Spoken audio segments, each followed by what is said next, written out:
Isu child grooming sekarang lagi menyeruak di berbagai belahan dunia, termasuk di kota Tasikmalaya. Seorang konten kreator melakukan child grooming kepada salah satu atau bahkan banyak sekali korban-korbannya. Bagaimana cara pencegahannya? Sebelum itu kita perkenalkan dulu bintang tamu kali ini, seorang aktivis perempuan dan budayawan Sunda. Melihat.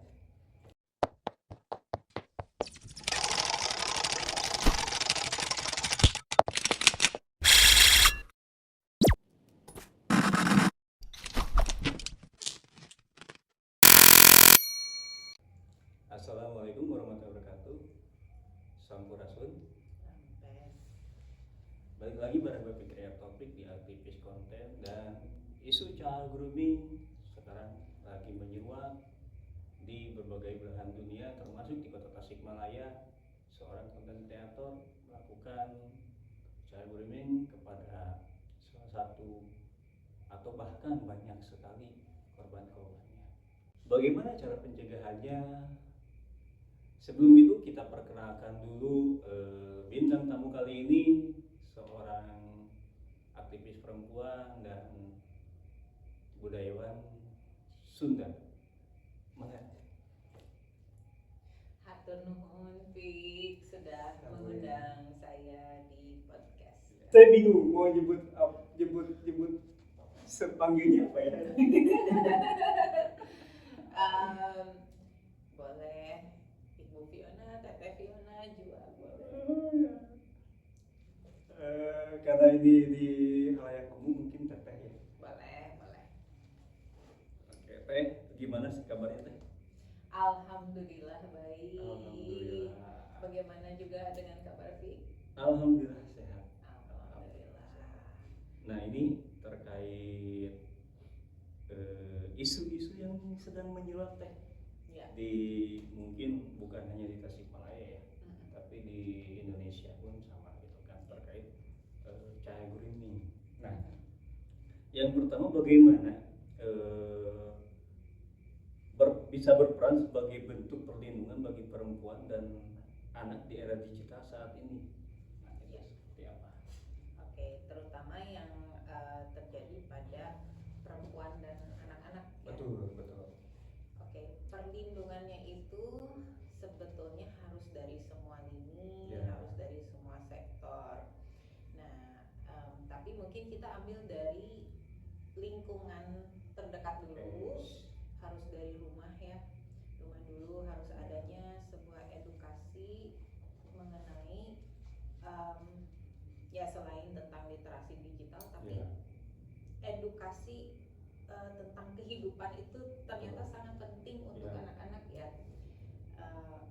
Ketika dia dihadapkan pada dunia gitu, karena dunia ini kan terjadi banyak banget permasalahan gitu kan. Nah, mungkin karena kita sedang membahas child grooming, nah maka pentingnya, kalau saya kan bergerak di bidang pemberdayaan ya, pemberdayaan perempuan, maka otomatis saya akan berbicara mengenai nilai-nilai apa saja sih yang perlu anak-anak ataupun perempuan miliki agar dia berdaya. Karena ketika dia berdaya, maka itu akan mengurangi resiko dia terkena dampak-dampak yang tidak diinginkan gitu. Misalnya salah satunya child grooming gitu. Karena kan rata-rata child grooming itu terjadi pada anak-anak atau usia remaja yang mereka tidak memahami atau membaca karakter orang yang ternyata mereka itu mau memanipulasi dia, gitu, atau memanfaatkan dia. Nah, tapi ya balik lagi, karena mereka usianya masih remaja, emosionalnya masih labil, jadi tentunya kita tidak bisa menyalahkan anak itu sepenuhnya. Dan mungkin Fik juga pernah ngerasain usia-usia remaja itu kan memang sangat rentan gitu. Justru kita harus membimbing, harus adanya orang dewasa yang membina mereka gitu. Nah, mungkin lingkungan terdekatnya balik lagi adalah orang tuanya itu keluarga ya. Betul gitu. Itu dulu, baru lingkungan sekolah, gurunya dan lain sebagainya.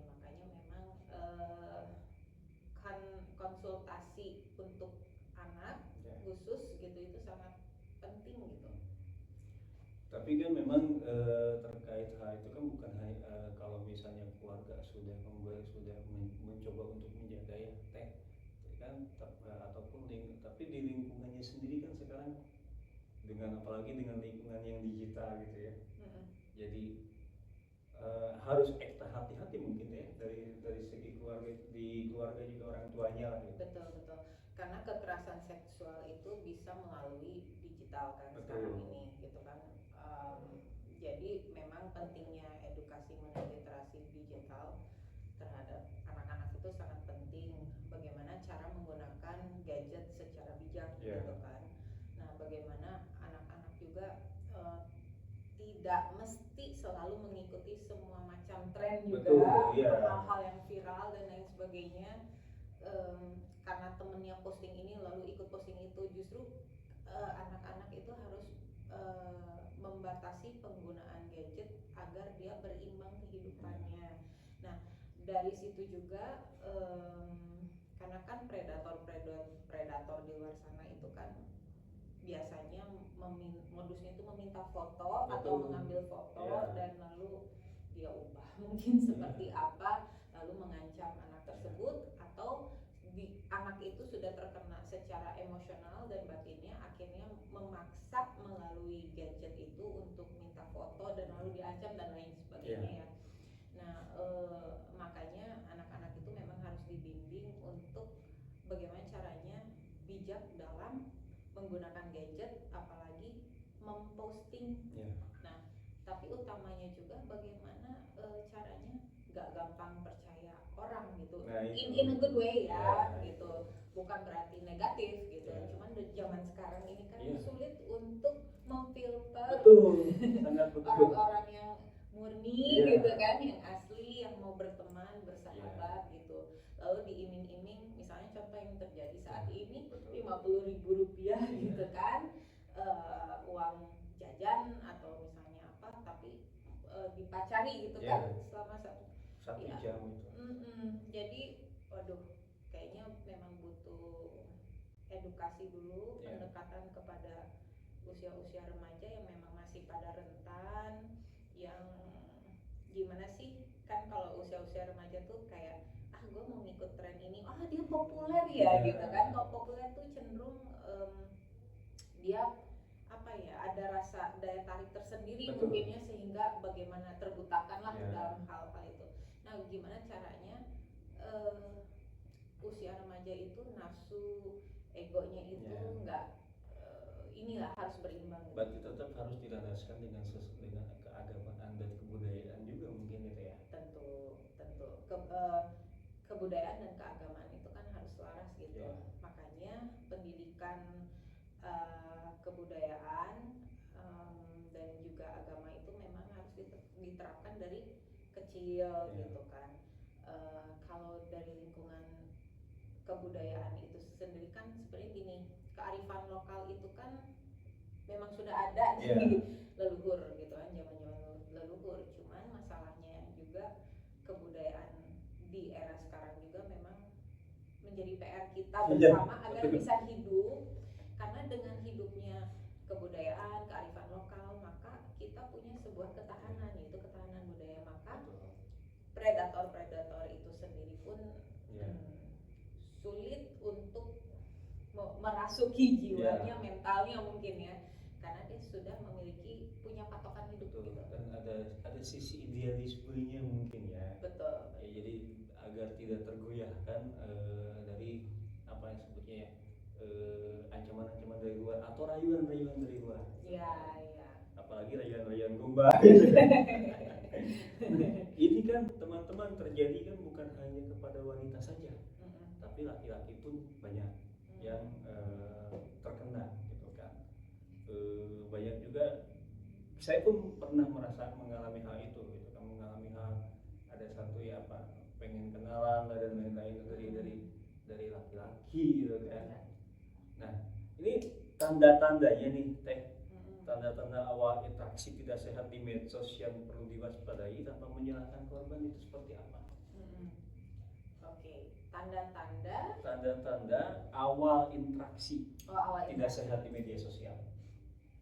Iya, rata-rata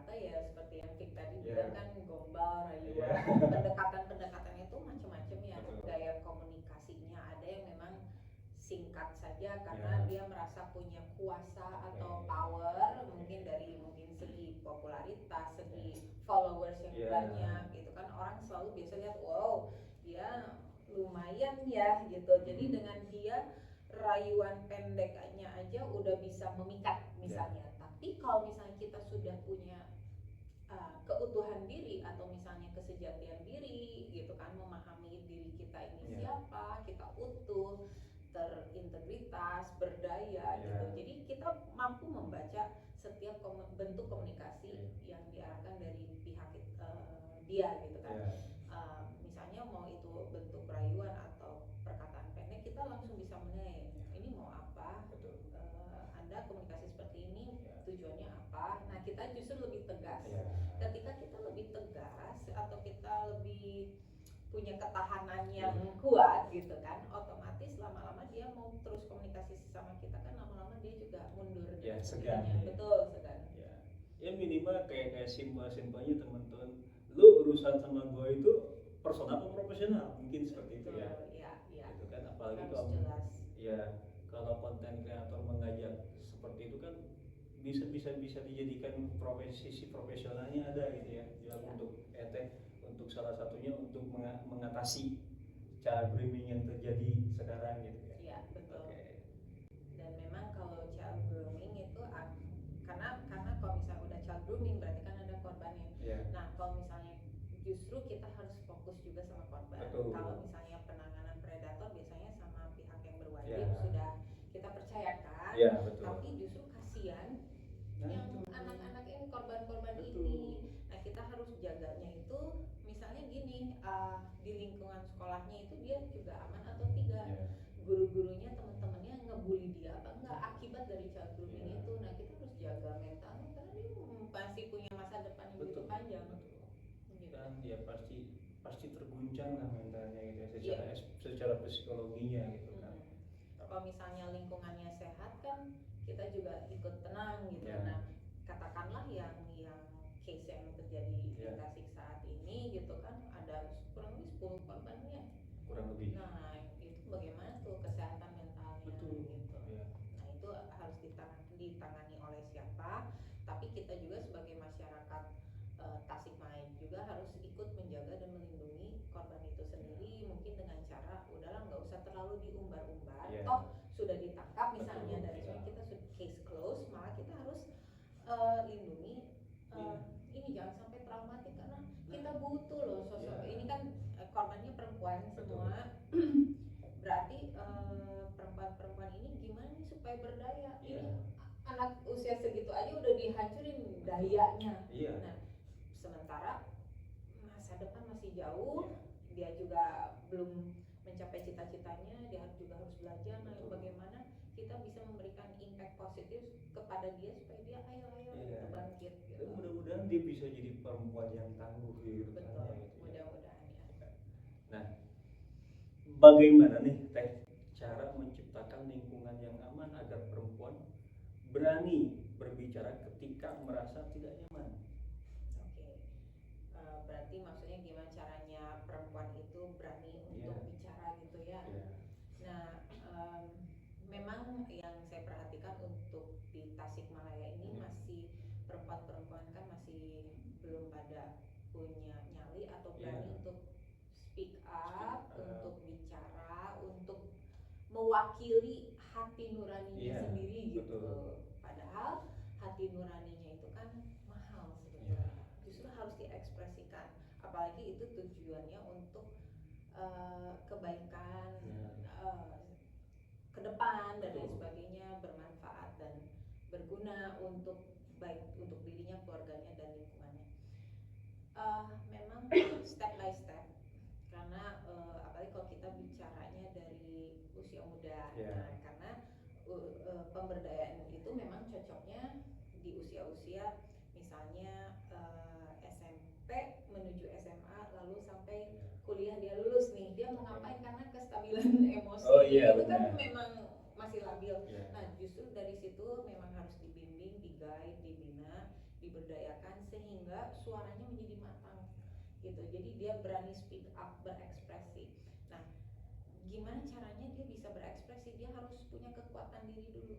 Nah, rata-rata kan belum apa-apa dia masih polos, dihancurkan dulu nih, diberikan traumatik apa oleh predator-predator sehingga dia nggak berdaya. Nah, tapi justru perempuan yang berani speak up itu ketika dia punya inner power atau kekuatan diri yang besar, yang kuat gitu. Nah, bagaimana caranya? Ya, itu dia harus mengenali dulu dirinya pelan-pelan gitu, versi usia segitu ya gitu. Kayak misalnya contoh, oke, bidang yang dia minati apa, hobinya apa, disalurkan gitu. Itu yang paling yang terjadi ketika urusan dengan geng motor ya. Gitu kan yang saya pikirin gitu teh ya, ketika geng motor ini kan mencari, sebenarnya teman-teman geng motor mencari apa sih, mencari perhatian gitu kan.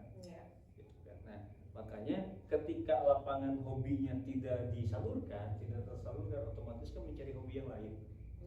Gitu kan. Mungkin ya hobi yang lain ya masuknya ke lingkaran itu gitu kan. Dan ketika yang saya tangkap gitu kan, ketika ditangkap oleh pihak berwajib, mereka hanya dimarahin saja. Balik ke keluarganya, mereka hanya dimarahin saja tanpa pernah ditanyakan apa sih mau mereka, apa sih hobi mereka. Kalau misalnya ada saya mah resepnya main bola, bisa tidak pemerintah menyalurkan hobi itu gitu kan, termasuk ke hal tadi perempuan gitu kan, apakah dia hobinya make up gitu kan, atau hobinya menjahit kan, bisa seperti itu mungkin ya Teh. Oke. Jadi memang Tasikmalaya itu belum ada ruang khusus untuk orang muda berekspresi dan berkreasi, berkreatif gitu kan, karya-karyanya diunjukkan baik dalam bidang apapun gitu kan, itu belum dimaksimalkan. Nah, padahal potensi-potensi orang muda Tasikmalaya itu sangat banyak loh. Sangat-sangat banyak yang belum tersalurkan dengan baik dan benar. Nah, mereka memang butuh ruang. Makanya bagaimana sih caranya ya didukungnya sama siapa?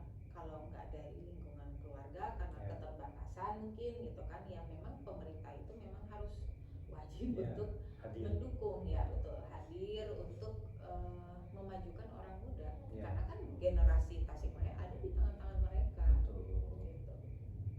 Ya Mas Abi kan visi-misinya kan generasi emas di 2045 gitu kan.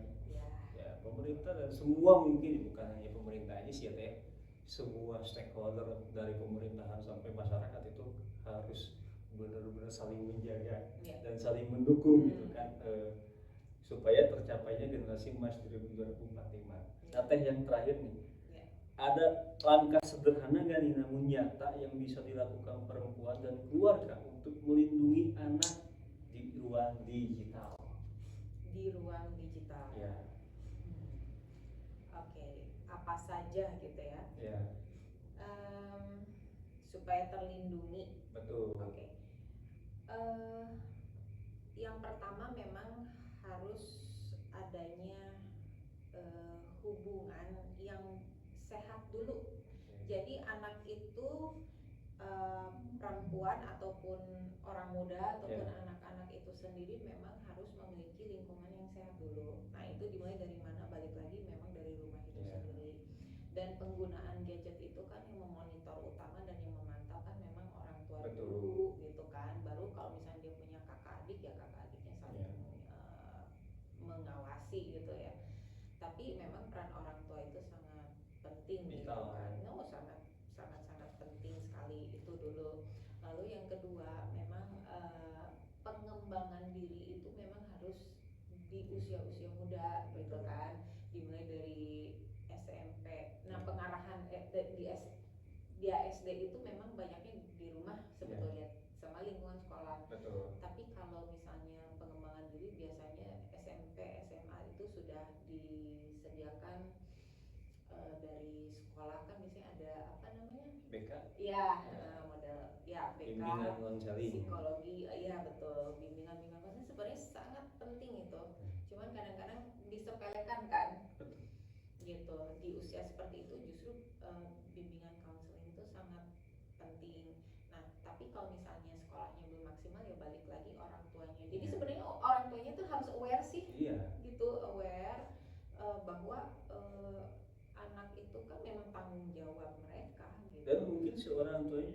harus memberikan kenyamanan ke si anak ya, supaya agar anaknya juga nyaman dan terbuka gitu. Betul. Dan begini, betul terbuka. Nah, dan memang pemberian edukasi literasi digital itu memang pemerintah ya juga balik lagi keluarga sendiri itu memang harus yang memberikan gitu. Ya kalau nggak mereka siapa lagi gitu. Kalau karena kan kalau diberikan terlalu bebas penggunaan gadget gitu kan untuk usia-usia muda itu kan malah ya berdampaknya akan banyak gitu, kecuali dibatasi semua itu misalnya for kids gitu kan, YouTube juga for kids misalnya atau apa, ada pembatasan memang sosial media ada seperti itu. Cuman kan kalau orang tuanya nggak ngerti kan tidak nggak paham kok itu tuh bisa difilter. Betul.